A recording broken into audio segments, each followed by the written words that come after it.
Just turn it around. Let's say this is our original. This is our new. Look at what happens to total revenue. It will increase significantly. That's an elastic curve. Now, if we have an inelastic curve, you'll see a scenario like this. We have a demand curve, and you have a total revenue curve that looks something like this.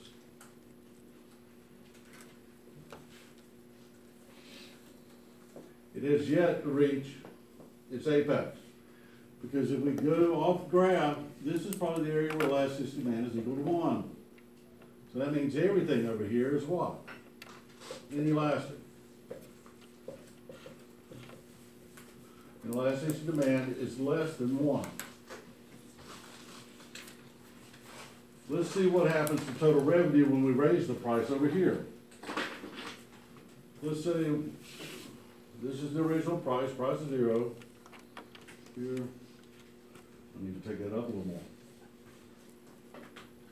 Let's say we raise the price to PM1 to here. This is our original total revenue. Look at our new total revenue. We see a significant gain in total revenue by doing what? Raising the price. And we see minimal change in quantity. So if we have an inelastic curve, or our elasticity demand is less than 1, we need to get back to the left. Charge them more. When we get to a monopoly, we'll take the same as there. Charge them as much as they're willing to pay. If I have an inelastic curve, you're going to pay it. If a tax is applied to my product, you're going to pay it. If the government raises the tax on gasoline, you're going to pay it. Because the curve is inelastic. And they don't have, the corporation is just going to transfer that tax to you. Now, the initial motive of the tax may be to punish that evil oil company. But they're going to laugh all the way to the bank because they're not going to pay it. It'll be seen in the pumps. Watch it if the state of North Carolina raises the highway tax on gasoline. It'll change instantly on the pumps. Okay? So let's look at the determinants of elasticity.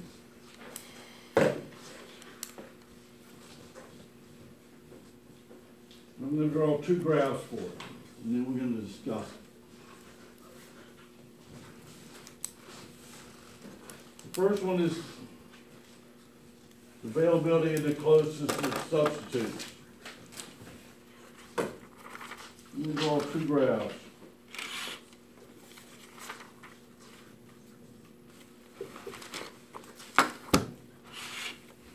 I'm not going to draw the total revenue curve underneath. Just the demand curve. Both of them are for Pepsi. All I'm going to do is change the environment. This is in JCC Lounge. And this is, what is Walnut Creek now? What do they call it now? The coastal creek. Walnut Creek.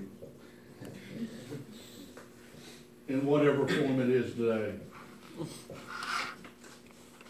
Which demand curve is going to be elastic or inelastic for Pepsi? What is Walnut Creek? That's the amphitheater in Raleigh. Okay. That was the original name, was Walnut Creek, and now they have the sponsors. I don't know who's sponsoring it this year. But which one's elastic, which one's inelastic? You can guess. Walnut Creek be inelastic? You are correct. That would mean that JCC Lounge is what? Elastic. Let's look at what would happen with a price change. If that's the original price, and we raise the price in the lounge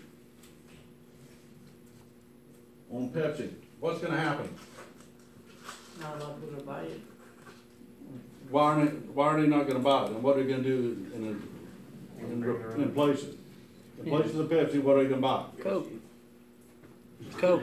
And that's not in the machine. They can buy Coke, or they'll buy water, but they'll buy something else. So when you have a situation where there's a lot of substitutes available, the price is elastic. Now, we have the same product and we go to Walnut Creek. So this is the price originally. And we raise it. What happens to quantity? It falls a little bit, because at least the individual has the ability to not consume anything at all. Okay? Or they let you bring in one bottle of water or something, I guess. And you can just sip on that through the concert. So you always have a choice not to consume, but that still is a choice. How can they get away with charging that much for a Pepsi? What was it who was here recently? How much did you pay for a Pepsi? In the movie theater? No, at Walnut Creek. What's that? Concert video? The amphitheater in Raleigh. Oh, no. I think the last time I was there, it was $7 or $8 for a Coke. Holy, it sounds right. Worth it. Yeah. It's a concert venue. You are a captive audience. Go to a football game. Go to a football game, a basketball game. It's a captive audience. You pay or you don't consume. Go to the movie theater. We've talked about that. They want you in that door, because then once you're in there and you see their concession stand, that's where they make their profit. You are a captive audience. The prices at Kings and Minion are absurd too. Why? It's just, You don't have any choice. yeah, Now, you may have a choice between Coke and Pepsi, but the same vendor is selling both products. Yep. like, it's crazy expensive. Yeah, I mean, either you consume it or you don't. Yeah. I heard that's what the prices are like in California. Well, it's Like in like LA, like I bet a bottle of water is like $4 or $5, right? well, if you look at the cost Also of make more. running Yeah, business, but it's the cost of living. the cost of living's more, Yeah. so the employee costs are more. Minimum wage is more, right? I think in San Francisco, I think they went to 15. Yeah, I know DC is 12.50. Well, what's gonna happen is they're gonna see more kiosks. Where you just go in and you play with a tablet, Yeah. and it'll make a smiley face when you're done, and ha ha ha, food's ready. Did you see the new bar, the Robo Bar, where the bartenders are they're robots? I think I did see that. Yeah, that's gonna be a little too strict. I like the heavy thumb. Yep. All right, back to this. If there's no substitutes, you have no choice. You pay the price. Go to the grocery store. You have a lot of choices. They have to understand the pricing. Yes, sir. Okay, you know how 2 liters are sometimes 99 cents, right? What is? 2 liters. Like, Yeah, but in stores they're 169. yeah.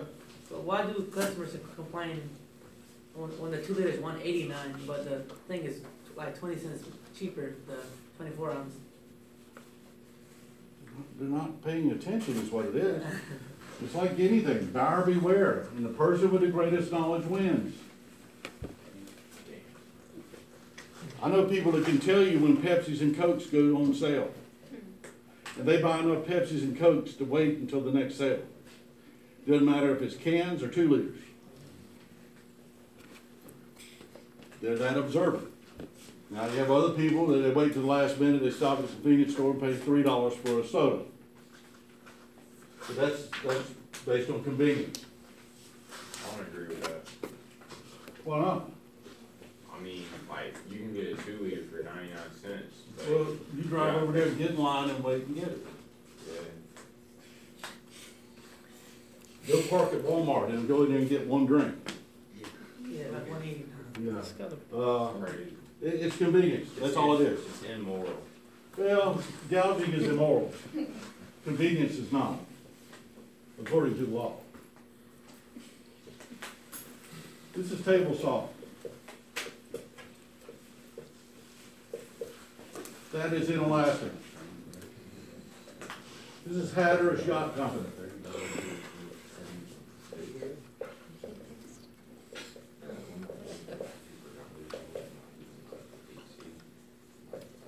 Now, how many of you went to the store and purchased table salt in the last week? Table salt? Yep. Exactly how much did you pay? 89 cents. You absolutely sure of that? The big one, Okay. the ionized table salt, Okay. Which one did you get? the Morton's. The Morton's? I buy table salt about once every 18 months. And it's a low percentage of my income. But I need it. I cook with it. I don't use a lot, but I cook with it. I don't care what the price is. They could double the price on Morton salt and I wouldn't know it.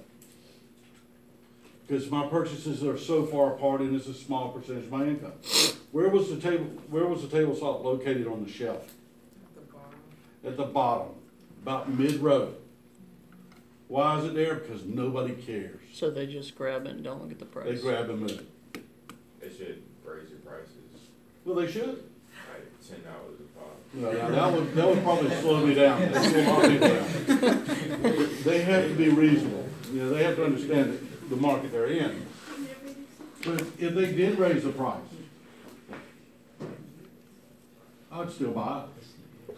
If they raised the price, I'd still buy it. Now, some people would be more concerned than others. Let's say I run a business and I salt cure hams. Now salt prices are important to me. Yep. Because that takes a lot of salt. But the regular household, it doesn't matter. Now, they could raise the price. But have you ever seen a sale on salt? No. Have you ever had a coupon for salt? No. Nobody cares. This is a necessity. This is a necessity, and this is a luxury.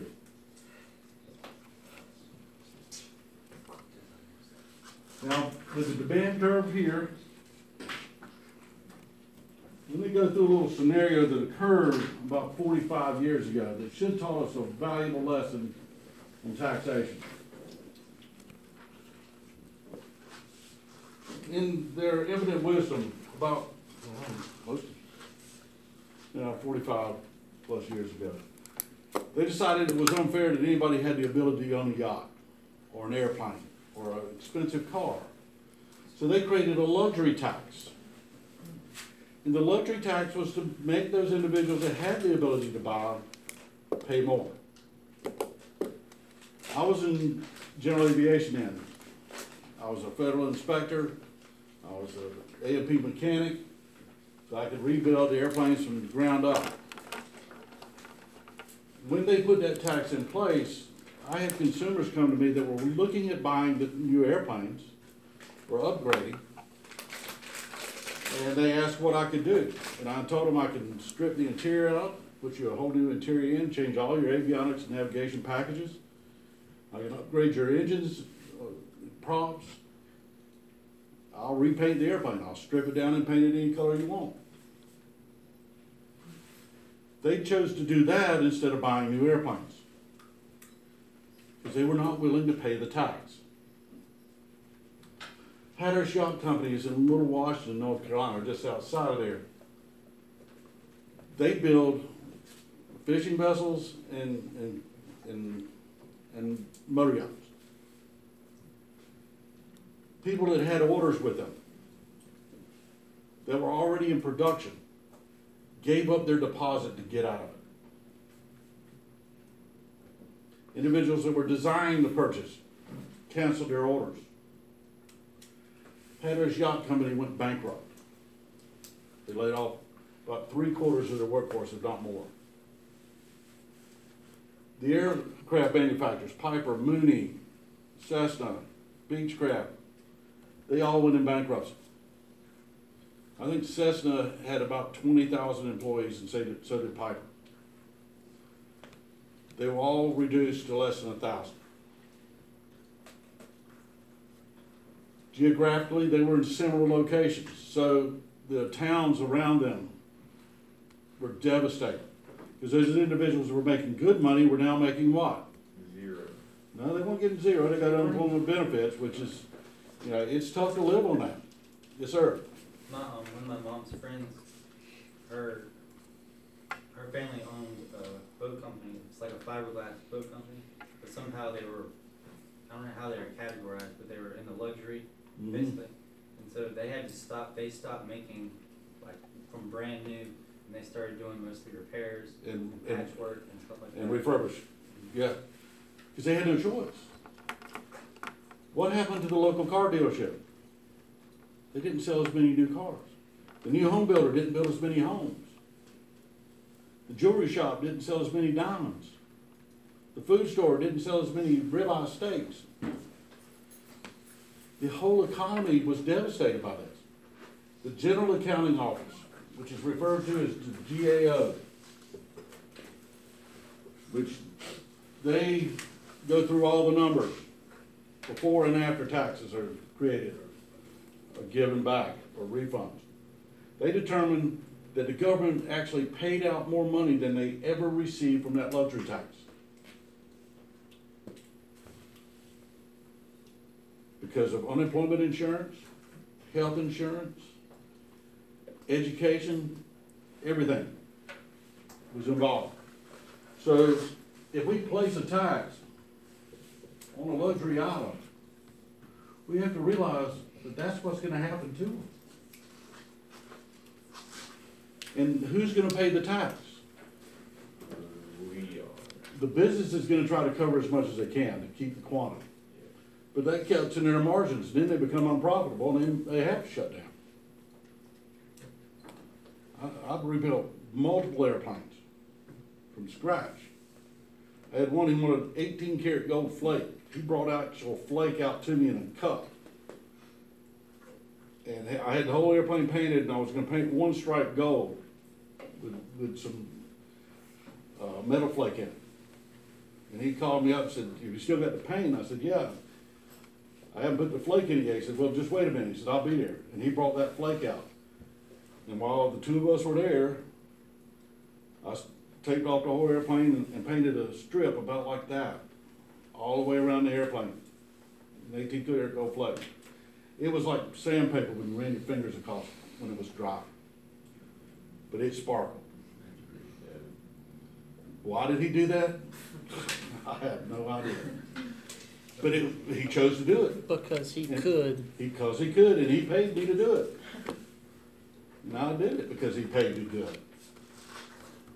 So there's always going to be winners and losers, but in the manufacturing, when you place a tax on them like that, they're going to suffer tremendously.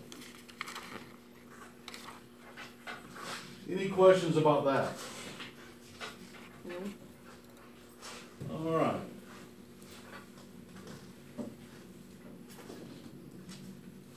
Food and ice cream. The next part that the term they talk about is the broadness of the market. When I say food, are there many substitutes for food? No.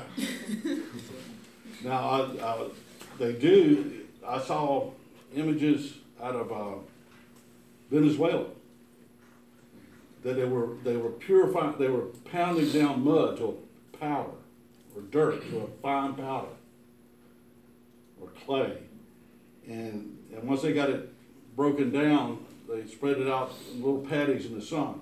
Yeah, I've seen that. And they were dirt cakes. There are minerals in it. Yeah. Very little, but I mean, can you live for 100 years on that? No. Probably tastes Not like even dirt. 30 days. Yeah, but it's if you have nothing, it makes a huge difference. 30 days is better than 0. Now, at some point during the class, we're going to talk about third world countries, and we're going to look at what really is going on and what real poverty is. And an image that I'll show you is of a young child that's bent over, like praying, and a buzzard waiting behind it for a child to die. That's poverty. Is Venezuela It is now. Yeah, it's in bad shape. It's Isn't, amazing they have that much wealth in oil, and they're broke. isn't their It's world pure country profit. defined by not being a member of the United Nations or NATO or something? No, because the United Nations is everybody. Now, there's some that don't get included because of corruption and other issues, but they're usually put on probation or whatever they call it for a period of time until everything's resolved. But you've got some countries that are just, it's a difficult environment to live in and come from. If you want to watch a video, what is it? It's where the young men from South Sudan, from Sudan, they were being slaughtered as the Lost Boys of Sudan. They have a video on them coming to the U.S. and how confused they are on how everything works. They were eating mud and drinking urine. They were probably like blown away when they saw the scene. They traveled over 1,000 miles on foot to get away from being slaughtered. Problem is now they have South Sudan and they're doing the same thing to Northern Sudan that that happened to them. It's very difficult. Yes, ma'am. I was watching a video on YouTube the other day, and I forgot what country it was or whatever, but to make the chicken, they had to put like the chicken in leaves and like keep going like that, and they had to use the clay or mud or whatever and mix it with water to like make it stay. Then they had to put it with a bunch of wood and put it in a fire for a couple hours. They were lucky to have a chicken. Yeah. I was like, Yeah. dang, hey, that chicken came out look good though. Yeah, I'd try that. Okay. Ice cream, there are options instead of ice cream. There's so many options for ice cream. How many different flavors exist? A whole lot. A whole lot. So you have a lot of choices. The curve is elastic. Go up and down the grocery aisles. That's how many options you have. Go to the cereal aisle. How many different brands of cereal are there? A lot. A lot. The ones the kids want are where? Right in the middle, right where they can point at them, grab them, and get them in the basket. The healthy ones are where? At the top. Up top. The store brands are where? And then you have the industrial bags at the end. If you have kids that just demand Cocoa Krispies or whatever, find the industrial bag, buy one box of Cocoa Krispies, and just keep refilling. They'll never know. That's a good way to do it. Okay? When you're on a budget, you have to do things. The last one is time. In the short run,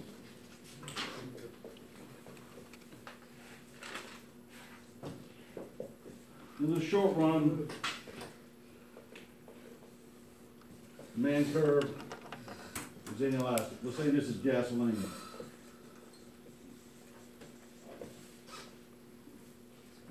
In the long run, though, the curve becomes more elastic because more choices become available. Things change.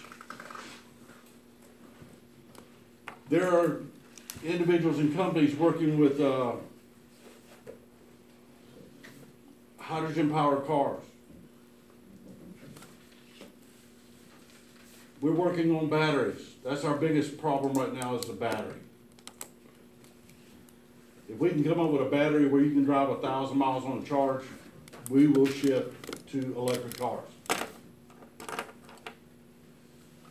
But there's nothing there now. We have enough oil supply. I think I've seen numbers from 250 years to 1,000 years. Petroleum. But I don't see us using it that long. Yeah, we'll probably make a move to electric. Yeah, we're going electric, go natural gas, which is cleaner than gasoline.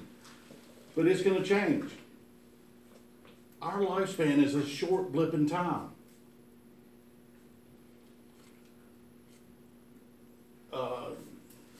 I got a call from a friend in the FAA. He had a couple of airports that were in trouble. They'd gone outside the rules and flew some aircraft that were out of time and illegal.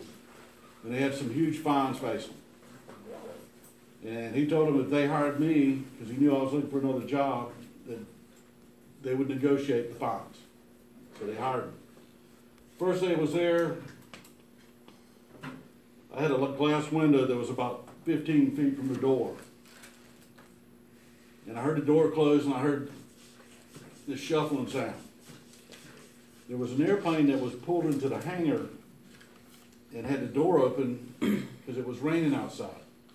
And I waited about 15 seconds, and then this gentleman named Turner Salter was shuffling by the door. I watched him. He looked about 89, 90 years old. He climbed up in the airplane and fell off the wing. I thought he was just broken into dust. He got back up and he went flying. He said he flew the same route every day.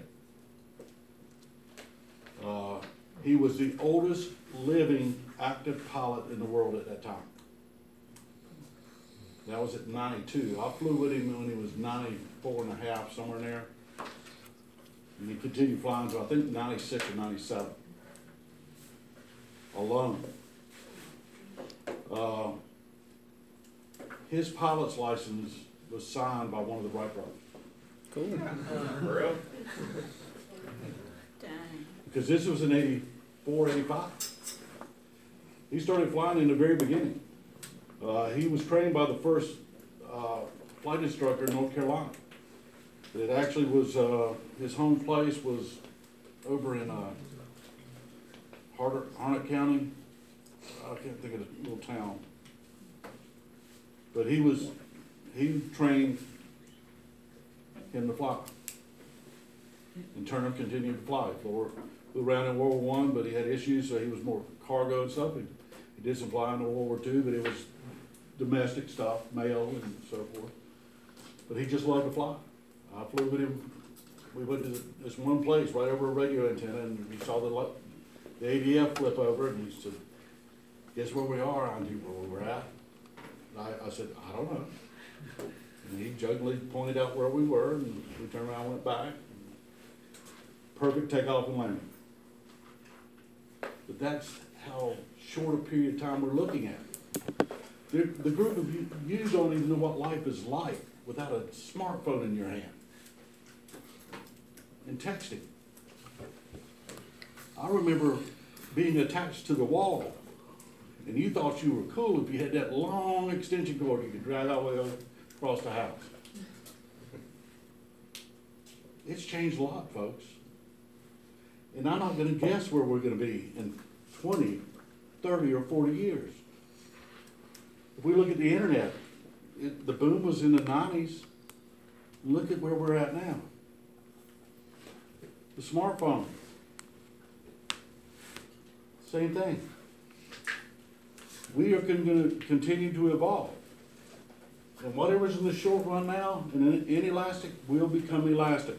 If it's profitable, other firms will enter the marketplace. Okay? Questions? Cut it off.